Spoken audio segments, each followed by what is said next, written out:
by Comcast Business, and Stephen Curry is out tonight on what the Warriors are calling runner's knee. Of course, he missed his last game, and he's been struggling there with the knee. His three-point shot percentage dipped just a little bit, but he's still averaging 27 points per game on the season, 47% from the floor, 39% from the three-point line.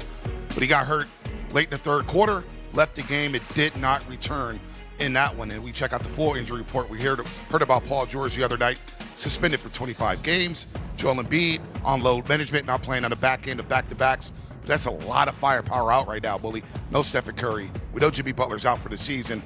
Jonathan Kuminga remains day-to-day with the left knee bone bruise, and Moses Moody is probable. So they need some type of firepower. But it's going to be tough to navigate without Stephen Curry because those quick guards of the 76ers, VJ Edgecombe and Tyrese Maxey. Yeah, so tonight it's going to be a lot of the bench players, Bonte, and some of them may be starting, but we've seen the bench explode for 60, 70 points. Tonight, those bench players might have to produce about 80 points. We may see more of Al Horford, DeAnthony Melton, their minutes are starting to uptick a little bit, which would be a big help for the Warriors. But obviously a night where Steve Kerr is going to be searching for lineups, five-man combinations that can get off to a good start and then maintain that, because you said this Sixers team, without Embiid, they still have a lot of youth athleticism, starting in that backcourt with Tyrese Maxey and VJ Edgecombe, two dynamic players, the type players that have given the Warriors fits in the past with the dribble penetration, those quick guards, and Maxey is just having a phenomenal season, over 29 points per game. He can knock down a three ball, but he's a dynamic speed player. Yeah, double threat, Tyrese Maxey there. But the next 36 hours, we're less than 36 hours away from the NBA trade deadline, Mullin, and we've seen some blockbusters happen earlier today. You as a former GM, as a former player, what are these players feeling like? Because we've heard from sources, from Steve Kerr himself, that basically everybody except for Stephen Curry is untouchable. With the exception of Stephen Curry, I should say. So what are these players, coaches, and his ex feeling here less than 36 hours away from the trade deadline? Yeah, as we look at Buddy Hield smiling, because he's been through this, Bonte, it's experience.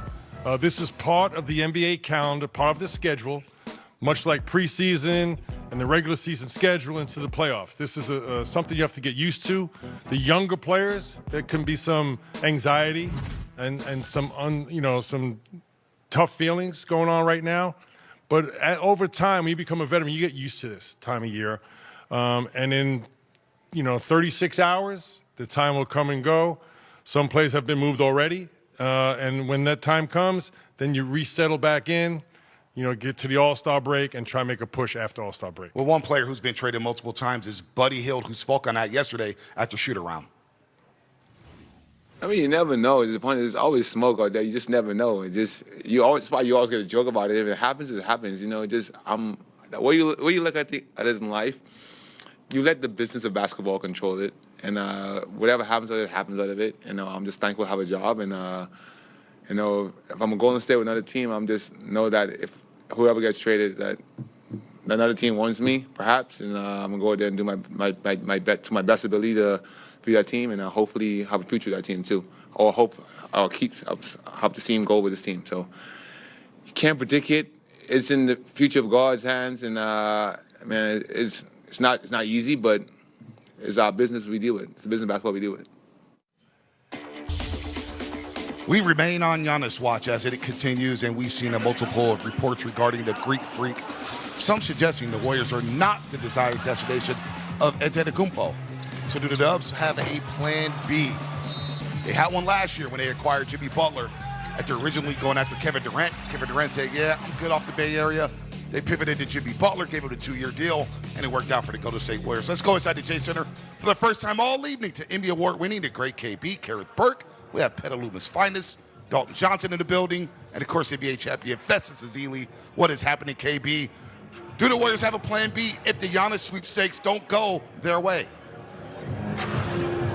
I hope so. I hope there's a plan B. Listen, there's probably some things. I mean, we know that the Giannis talk is very loud. We know that the Warriors are, in fact, in that hunt. But if there are other things behind the scenes, maybe the Warriors are playing those things close to the chest. You don't want other teams knowing your targets because you don't want competition for those targets. Let me actually turn it over to Dalton Johnson because you've been following what's going on with the trade talk, talking to the right people. What can you tell us right now about a plan B? Yeah, the plan B is the real question to me. We all know that the Warriors have put all their eggs into a Greek basket, going for Giannis Antetokounmpo right now. And we know a good portion of who's involved with those trade rumors as well, too. Draymond Green is involved in those trades. His contract is about $26 million right now. You look at Draymond, you look at Jonathan Kuminga, who I have heard from sources that the Bucks have had past interest in. You look at other young players as well, too, and then there's the draft picks on top of that. But what is the plan B, and is there one for the immediate future? Where do you turn if you don't land Giannis? And does this season after Jimmy Butler's injury present a path forward in the immediate future? Do you look at, okay, do I move on to a Trey Murphy, somebody that the Warriors have been enamored with, no doubt about it, but the Pelicans have no real reason to get off that right now. Michael Porter Jr., everything I've heard hasn't been too strong as far as the Warriors' interest there. And do the Nets feel like they could hold on to him as a centerpiece for this next iteration of the Nets, or do they need to move on too? You look at short-term help. I even recently asked about a possible Andrew Wiggins reunion. One league source shut that down, saying they're not going to pay that. Talking about paying that is he's a $30 million player option next season. Unless it's a superstar, the Warriors want to keep their books clean, so then you look at maybe a mystery team. I'm thinking of a team like the Chicago Bulls, who now, after today, are loaded up on guards. Expiring contracts, Kobe White, Ayo Dosunmu, another team that has had past interest in Jonathan Kuminga as well, too. So there's all these avenues and factors right now. They're a little bit murky, they're a little bit cloudy, because we know right now it's all about one man in Milwaukee right now, Festus. First of all, DJ, I will take no Andrew Wiggins slander on this I'm podcast. not slandering. Andrew Wiggins I'm not was slandering. the second best player on this championship team. No. That's Just one. reporting. Just that they can't afford Second, him.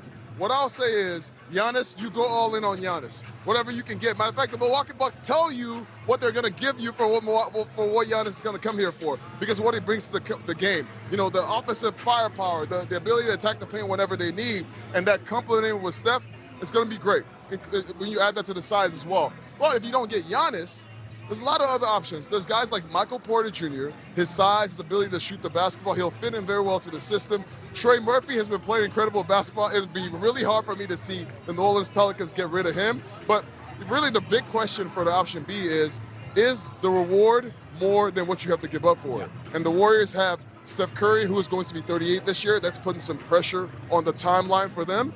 But you either figure out if the Giannis deal is going to work, or maybe you stand pat till the summer where you have more options and more deals available to you. Yeah, how about the fact that the Jimmy Butler injury and this Giannis talk pushed Jonathan Kuminga's storyline into off to the corner, a secondary storyline. But on January 15th, the first day he was trade eligible, he got word out that he doesn't want to be here. He said that through his agent. He said that through the media, stating when you do that, you're publicly saying you don't want to be on this team anymore. Is that part of the Warriors' plans to take care of that issue with Jonathan Kuminga? Okay, today's Tuesday, right? Yeah, It's Tuesday. Okay. There's beautiful beaches over here. There's mountains. We have amazing people. Tech scene. You can invest. There's a lot of things going good over here. It's Tuesday. The deadline is I'm just Thursday. saying, Giannis. I feel like stuff is about to heat up real quick. You think Giannis is watching the pregame show of the Oh, yeah, Warriors? he in is. Philly? course. He is a Of course. loyal watcher. Yeah, absolutely. Guys, back to you. He's watching, wondering if Festus is in Cleveland or not with the beanie on. What is he doing? It's 65 degrees out here with sunshine. Festus reporting from Milwaukee.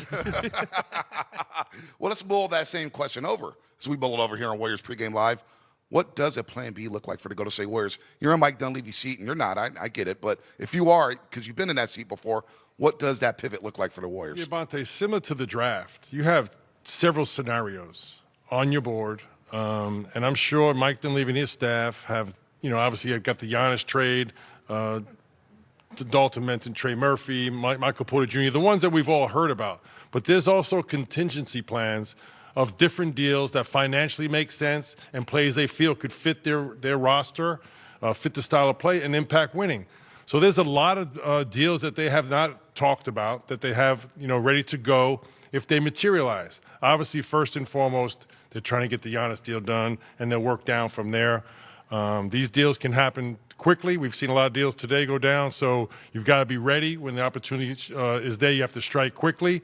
So they've got a lot of irons on different fires and trying to figure out which deal they can actually consummate. We got about 30 seconds here. What does a deal look like if, say, they don't get Giannis? Should they look for shooting? Should they look for wings? What areas should they look for if they don't get the Giannis deal done? Yeah, I think it becomes, Bonte, either a big or a wing a two-way wing player, like an MPJ, that type of player that can knock down threes, got some good size and athleticism. All right, there it is, man. Trade deadline less than 36 hours away.